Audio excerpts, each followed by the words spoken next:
Entre un record pour SpaceX, le retour sur la Lune qui se prépare de plus en plus activement, un rover lunaire japonais titanesque qui va bientôt affouler le sol, une méthode de propulsion digne de la science-fiction que la NASA va continuer de tester, une mission chinoise et encore d'autres, les derniers jours ont encore été riches en actualité spatiale. Alors, comme d'habitude aussi, je vous souhaite la bienvenue dans un nouvel épisode dédié aux actualités spatiales, épisode où je vous propose de revenir en images sur l'essentiel des actualités de la conquête spatiale. Mais, comme d'habitude aussi, avant de commencer, je tenais à rapidement vous inviter à vous abonner si vous ne l'êtes pas encore, ainsi qu'à liker, commenter et partager cet épisode. Sur ce, pour attaquer avec les actualités de la semaine, je vous propose de parler d'une nouvelle actualité qui est probablement aussi la plus cruciale. Ces derniers jours, la NASA communiquait sur la mission Advanced Composite Solar Sail System, dont le lancement est attendu ce mois-ci. De la taille d'un micro-ondes, la sonde déploiera un film de 10 mètres par 10 mètres, permettant de tester une nouvelle génération de voiles solaires. Et j'en ai déjà parlé à quelques reprises, mais la voile solaire est aussi une technologie pleine de promesses et d'avenir. En utilisant de la lumière comme une voile standard utilise le vent, et plus précisément la lumière du soleil dans ce cas-ci, cette technologie permet de se passer de méthodes de propulsion classiques et peut en théorie fonctionner indéfiniment. Ainsi, si c'est encore une technologie expérimentale, l'utilisation de la voile solaire est aussi l'une des technologies les plus prometteuses pour créer des sondes capables de voyager à des vitesses proches de celles de la lumière, à savoir jusque 20% dans le cas du projet Starshot, qui est extrêmement loin de voir le jour. Dans un avenir plus proche, ce type de sonde, couplé à un laser dédié situé sur Terre, pourrait permettre de survoler des planètes et astéroïdes en quelques mois de voyage, contre plusieurs années, et c'est aussi un intérêt non négligeable. On avait par exemple eu droit à quelques concepts permettant de rattraper l'astéroïde interstellaire Oumuamua, sur lequel on ne sait pas encore énormément. Bon, on sait qu'il a probablement eu une petite activité cométaire en dégazant un petit peu de matériaux, et qu'il s'est formé lors d'un cataclysme, mais pour un objet interstellaire, ce n'est pas énorme. Si cette nouvelle sonde, qui serait lancée par Rocket Lab, ne devrait pas quitter les environs de la Terre, elle est en revanche un pas de plus dans le développement et l'utilisation de cette technologie qui a déjà été testée et utilisée à quelques reprises par le passé. Mais à côté de ça, ces derniers jours allait aussi être l'occasion de revenir à plusieurs reprises sur le programme Artemis. Déjà, on allait avoir droit à l'officialisation d'un accord entre les États-Unis et le Japon, qui annonce, c'est le moins que l'on puisse dire, du lourd. Déjà, le Japon sera le premier pays à envoyer un de ses astronautes sur la Lune via Artemis, mais surtout, cet accord inclut aussi l'échange contre un rover pressurisé que la JAXA, l'agence spatiale japonaise, développe déjà depuis plusieurs années maintenant. Développé en partenariat avec Toyota, le Lunar Cruiser devrait rejoindre la Lune en 2029 et être capable de transporter des astronautes pendant environ 45 jours. Et ça implique que le véhicule sera pressurisé, ce qui sera aussi une grande première. Et pour le coup, il est nettement supérieur au véhicule qui devrait être sélectionné par la NASA d'ici un an, dont je parlais il y a quelques jours, mais l'épisode sera en écran de fin. Car à côté de ça, plus proche de nous, à la fin de l'année prochaine, on attend le lancement d'Artemis 2, qui sera la première mission habitée à viser la Lune en plus de 50 ans.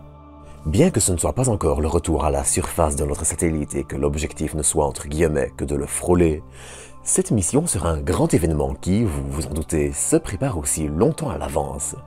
Dans ce contexte, on avait droit à de nouvelles photos de la capsule Orion d'Artemis 2 et de son module de service qui s'apprête à passer une série de tests pour s'assurer de la bonne résistance de son électronique aux conditions spatiales et aux variations électromagnétiques qu'elle y rencontrera.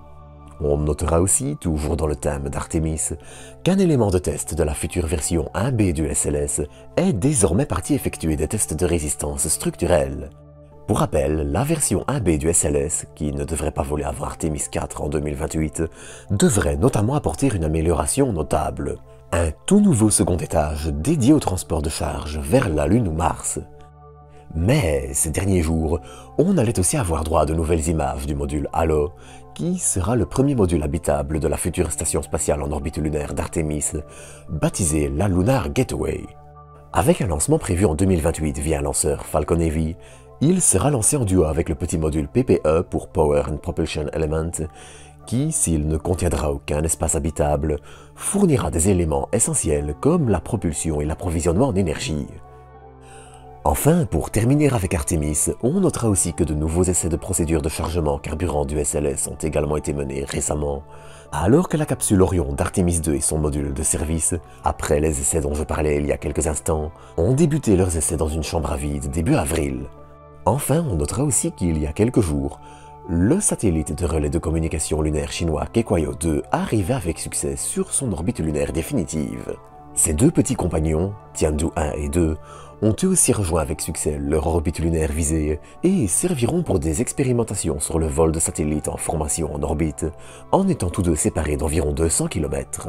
Bon, l'un d'eux a subi une rotation assez anormale après sa séparation, mais apparemment plus de peur que de mal.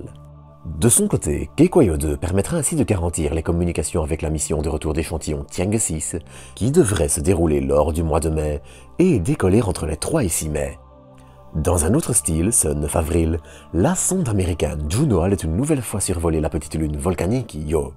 Si on est désormais loin des deux survols rapprochés à moins de 1500 km du 30 décembre 2023 et du 3 février 2024, ce nouveau survol, à près de 17 000 km, fut néanmoins une nouvelle occasion de voir la Lune, malheureusement trop peu explorée.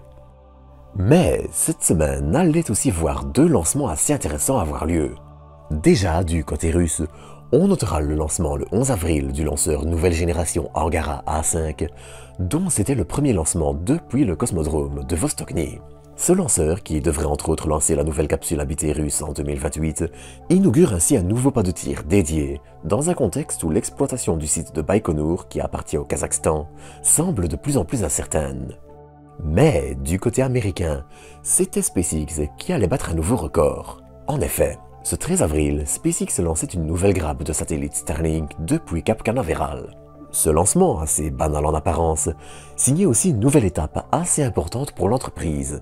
Le booster utilisé pour ce vol, B1062, a en effet réussi son 20e vol complet, incluant un retour en mer sur la barge à Shortfall of Gravitas.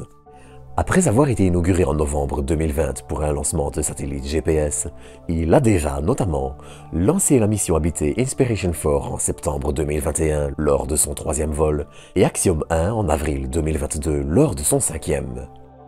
Ce palier de 20 réutilisations, et bien qu'en partie symbolique, est ainsi une belle réussite pour SpaceX qui semble avoir réussi le pari d'exploiter des lanceurs à la fois bien rodés, mais aussi fiables sur le long terme. En attendant que le record soit battu bien sûr, mais ça j'aurai encore l'occasion d'en reparler je pense, donc c'est ici que je vous propose de nous quitter pour aujourd'hui. Sur ce, à bientôt pour de nouvelles doses d'espace.